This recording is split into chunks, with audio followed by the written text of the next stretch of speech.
membudayakan hal yang positif di sekolah Fatih, dan inilah yang kita mau tunjukkan keluar gitu. Ini yang kita berikan gambaran kepada orang tua gitu.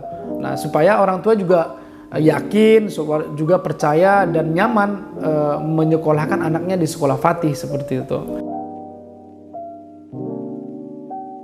Assalamualaikum warahmatullahi wabarakatuh. Selamat pagi semuanya. Hari ini kita kedatangan Pak tamu spesial yang beliau merupakan guru di Fatih Bilingual School sekaligus menjabat sebagai tim School Culture atau ketua School Culture. Oke, di sini ada Bapak Masril. Selamat datang Pak Masril. Gimana kabarnya, sehat ya? Alhamdulillah sehat Pak Adi. Semakin berwibawa kita lihat. Luar biasa sekali.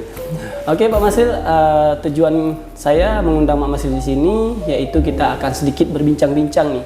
Di sini saya ingin Pak Masril menjelaskan lebih rinci lagi supaya semua pemirsa di sini bisa tahu apa itu School Culture yang ada di Sekolah Fatih Bilingual School. Baik Pak Adi, saya juga merasa terhormat datang ke acara undangannya Pak Adi, walaupun ini masih di lingkungan sekolah. Baiklah, saya sampaikan sedikit. Sebenarnya school culture itu kan secara bahasa dia kan sebenarnya budaya sekolah. Budaya berarti yang harus kita lakukan itu dalam waktu yang lama gitu, turun temurun lah, artinya seperti itu. Nah kemudian di sekolah lain memang bisa jadi school culture ini nggak ada secara spesifik. Misalkan di sekolah ada BK, ada juga semisal tim kedisiplinan. Nah, di sekolah Fatih kita buat school culture, budaya sekolah, artinya kita itu pendekatannya kita itu setiap kali ada persoalan di sekolah, kita pendekatannya mengarahnya kepada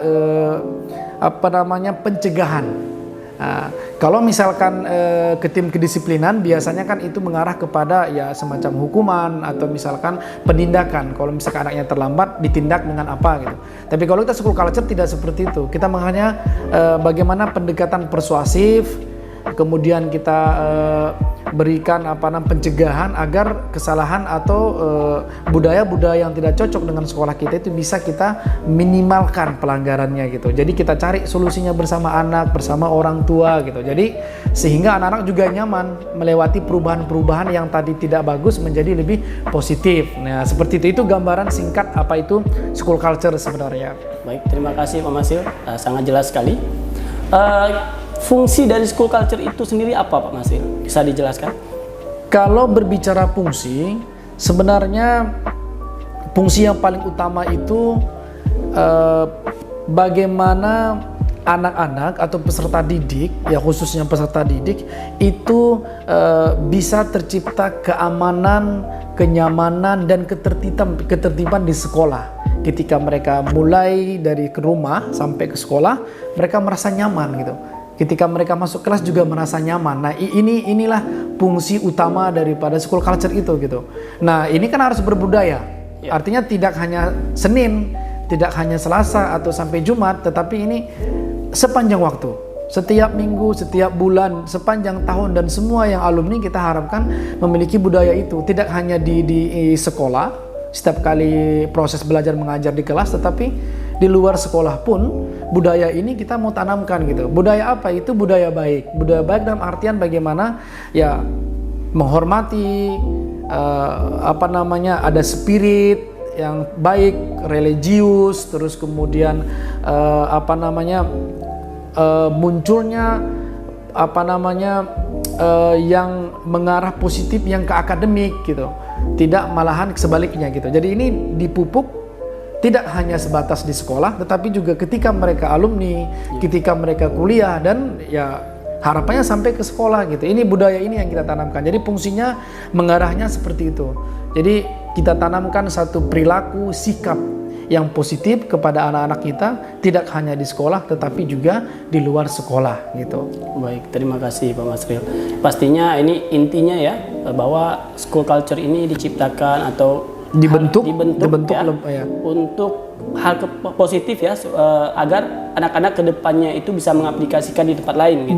Betul. Nah intinya seperti itu. Jadi kalau misalkan kita hanya menangkap anak yang menurut kita salah, kemudian kita berikan hukuman, bisa jadi ini pendekatan yang mungkin tidak positif mungkin. Tetapi kita beri pendekatan apa masalahnya, kenapa seperti ini. Jadi kita cari solusi bersama gitu, bersama anaknya, bersama orang tuanya supaya dia berubah gitu, berubah dengan cara yang positif gitu, dengan cara yang pelan-pelan ke arah yang lebih positif gitu. Iya. Begitu Pak Adi.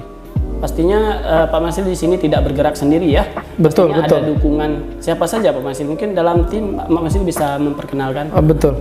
Di tim kita itu ada tiga sebenarnya. Ada saya, ada Pak Fikri, ada Pak Sapriyadi sendiri. Jadi kita bekerja sama, dan ini juga tidak cukup hanya 3 gitu. Karena kan kalau cuma 3 saja, ini saya yakin sekali tidak akan bisa berjalan semua program ya. Bagaimana mendisiplinkan anak, bagaimana merubah anak yang tidak positif menjadi positif, itu kan tidak gampang gitu. Jadi apa namanya, semua wali kelas di dalamnya juga ikut gitu kan. Ya sampai kepada karyawan-karyawan yang ada di sekolah juga gitu. Ya mulai dari yang di dapur, mulai juga yang ada di security, mulai juga ada yang bapak ibu yang ada di CS. Jadi mereka juga menunjukkan karakter-karakter yang positif terhadap anak gitu. Tidak hanya sebatas guru dan school culture itu gitu. Berarti bidang ini tidak dikerjakan oleh school culture saja, tapi juga dukungan dari keluarga Fatih. Benar. Jadi semuanya harus ikut, karena ini bukan hanya sebatas si A, si B, si C, bukan, tapi ini seluruhnya harus ikut ambil bagian gitu untuk membudayakan hal yang positif di sekolah Fatih. Dan inilah yang kita mau tunjukkan keluar gitu. Ini yang kita kita berikan gambaran kepada orang tua gitu. Nah, supaya orang tua juga yakin, juga percaya dan nyaman menyekolahkan anaknya di sekolah Fatih seperti itu. Baik Pak Masil, saya rasa cukup bincang-bincang kita hari ini. Baik. Dan bisa saya simpulkan bahwa school culture ini juga dibentuk ya, bisa dipakai nantinya oleh anak-anak ketika dia sudah lulus dari Fatih juga ya. Jadi tidak di aplikasi ke sekolah aja. Ya. Kalau misalnya kedisiplinan ini sudah diterapkan di sekolah, pastinya itu akan masuk ke jiwa si anak itu sendiri. Ketika nanti dia akan masuk ke dunia perkuliahan atau dunia kerja itu akan terbiasa gitu. Benar. Oke, baik, terima kasih Pak Masril atas waktunya. Saya akhiri, wabillahi taufiq. Assalamualaikum warahmatullahi wabarakatuh. Waalaikumsalam warahmatullahi wabarakatuh.